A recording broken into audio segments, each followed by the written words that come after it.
মধ্যপ্রাচ্যে সামরিক উত্তেজনা চরমে উঠেছে। ইরানের শক্তিশালী সামরিক বাহিনী Islamic revolutionary guard corps IRGC দাবি করেছে যে তারা ইসরায়েলের বিভিন্ন শহর এবং জর্ডানে অবস্থিত একটি গুরুত্বপূর্ণ মার্কিন বিমান ঘাঁটি লক্ষ্য করে ক্ষেপণাস্ত্র হামলা চালিয়েছে।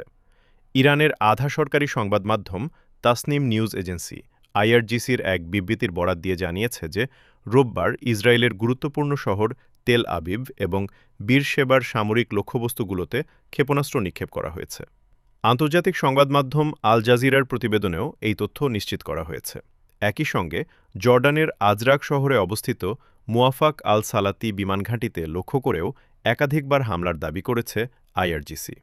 তাদের ভাষ্য অনুযায়ী এটি মার্কিন যুদ্ধবিমানের অন্যতম বৃহত্তম এবং সবচেয়ে সক্রিয় ঘাঁটি, যেখান থেকে ইরানের বিরুদ্ধে অভিযান পরিচালনা করা হচ্ছে। এই পরিস্থিতিতে আইআরজিসি সতর্ক করে দিয়ে বলেছে যে চলমান সংঘাতের মধ্যে আগামী দিনগুলোতে হামলার মাত্রা আরও বাড়তে পারে।